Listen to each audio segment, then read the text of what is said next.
Hello. It's very cold today in London. It's meant to snow this evening, which is fun, but a logistical nightmare. So today I am going to be talking about signs that you're damaging your skin using products. Now, in my last live last night, I had a lot of people asking me about this little thing. This is, I call it a water hot bottle. Most normal people call it a hot water bottle, but yes, and it warms the hands. It's from Amazon. I know lots of people are interested, so I can send you the link if you want. So hi, thank you so much for everyone who's joining. So today I want to talk about, as I said, the signs that you are damaging your skin using skincare products. So this is really common problem that people have.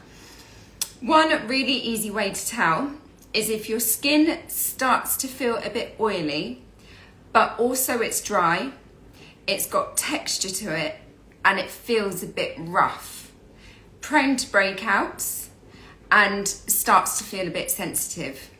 That is usually a sign that you are using the wrong products for your skin and it's damaging the first layer of the skin. So a little bit of information about the skin. So you've got many layers of the skin. Right deep down at the bottom, you have got new baby skin cells, and they are nice and juicy and plump and full of oils. And it takes usually about 28 days for those new skin cells to travel up the layers of the skin. And as it's traveling up, they're losing their moisture and their oil. So they're becoming from a round sort of circular ball to more of a flat, dry, hard substance. And when it gets to the top sort of layers, that's when it is a flat, dead skin cell, and that's where the keratin sits that gives you colour for your skin. So if you've got hyperpigmentation, like the dark spots, age spots, which I talked about yesterday, that's where it will sit, okay? The overall protective layer of the skin, the last layer, is called the acid mantle. Now that is the skin's barrier. The skin likes to be slightly acidic, and what happens is that skin barrier, it acts as a film over the skin. It stops bacteria helps to stop bacteria getting into the skin. It helps against free radicals and pollutants that our skin's being exposed to. It helps keep the skin hydrated, keeps the moisture locked in, and it is basically the first line of defense for our skin. Now, I'm going to use a cleanser as a prime example. If you have a certain skin type and you use a product that is too harsh for your skin, so let's say you have a normal skin type and you are using a cleanser for oily, blemish-prone skin.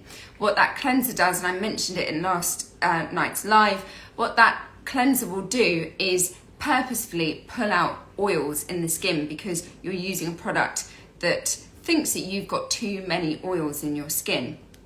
So if you've got a normal skin type, it's going to suck out all of those oils and your body is going to produce more oil. So it's going to mean that you become an oily skin type.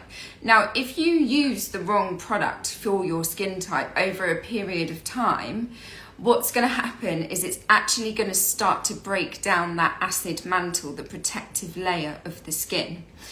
And unfortunately, what then happens is that you start to get little pockets of holes in your line of defense on your skin, which means that bacteria can get into the skin easily. So you start to break out more in different areas. Your skin is then not able to hold its moisture as well as it could. So you'd get rough texture and dry, flaky patches. And it can't protect against free radicals as well as it could. So what free radicals do is they're nasty little things. They're missing an electron, and they are caused from everyday toxins, so that your body produces just from living, going outside, pollution, smoke, junk food, alcohol, anything like that causes free radicals in the skin. And because they're missing an electron, they're unstable. And what they do is they actually snatch an electron from your skin cell, making your skin cell unstable. So then what happens is your skin cell can't function as it would, so it starts to lose moisture, it starts to deflate, and that's where you start to see lines and wrinkles. So that's why there's a massive buzzword and has been for a long time about antioxidants in skincare, because what antioxidants do is they give the skin cell an electron back, so it forms a whole skin cell again. So that's why you'll always find antioxidants in skincare. So what happens is when you're damaging your acid mantle, more of those free radicals can get in and do damage, and that will result in fine lines and wrinkles. So if any of those skin concerns resonate with you, especially if it's all of a sudden happening and you're not sure why, and maybe when you put a product on it tingles or stings a little bit. Another sure sign is when you wash your skin, if straight afterwards it feels really quite dry or itchy or tight, it's your skin barrier that's being damaged, so you need to stop using those products and change what you're doing and work out your natural skin type, okay?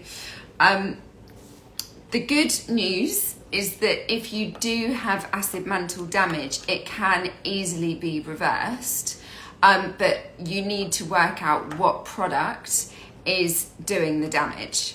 So it can either be from using a product that is not right for your skin type, or it can be from mixing ingredients in products that don't go well together.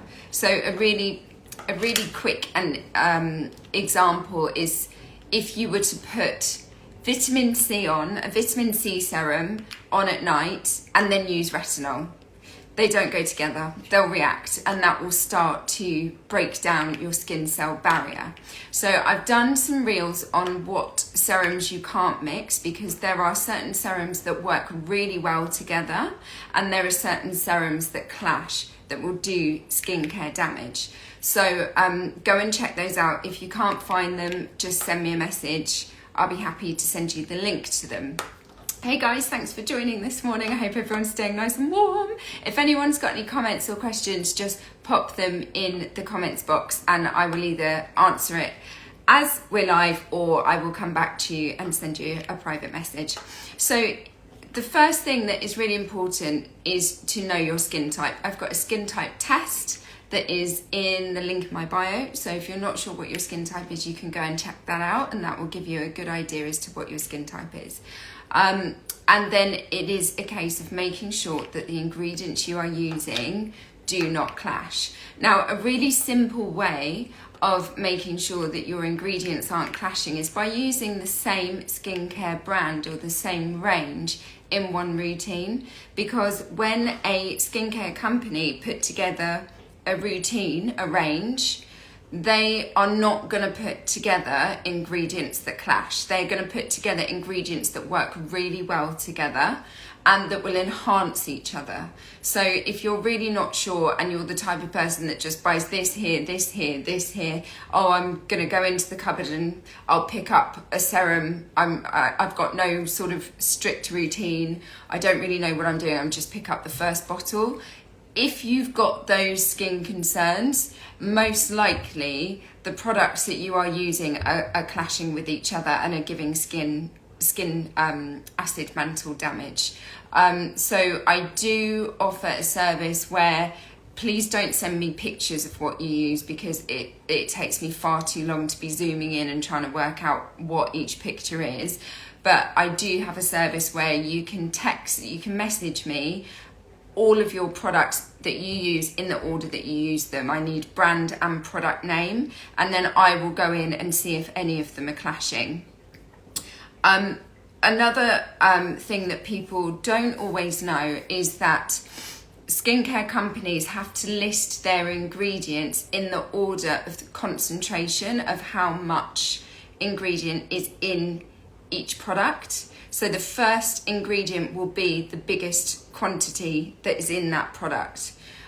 So for example, if you use a toner with loads of glycolic acid in it, it's one of the first ingredients, but then you're also using a glycolic serum, that's too much for the skin. You're doubling up on glycolic acid. Glycolic acid is going to exfoliate the skin. It also helps with blackheads and clears out the pores, but it can dry the skin out as well. And excessive drying out the skin is going to cause acid mantle damage. So you can have a look at your ingredients and make sure that there aren't two of the same ingredient of active ingredient that are near to the top, because chances are you're clashing with your ingredients. So you don't need to double up.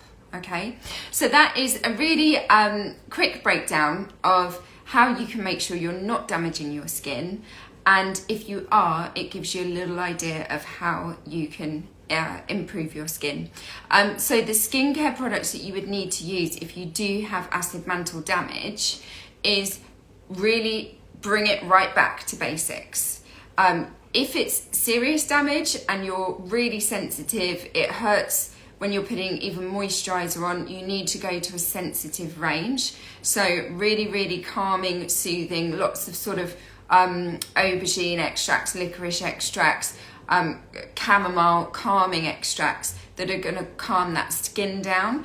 You would want a CBD oil that will help to repair the skin, and just stick to cleanse, and then your oil, your repairing oil, and a moisturizer. And you'll need to do that for about a month to bring it back, and then you can start adding products in. But if you're at that stage already, do send me a message, because I can totally help you with a skin routine to bring it back. I've done it for so many people, because skincare is such a minefield, and people don't realise what's happening with their skin and do sometimes need a bit of help.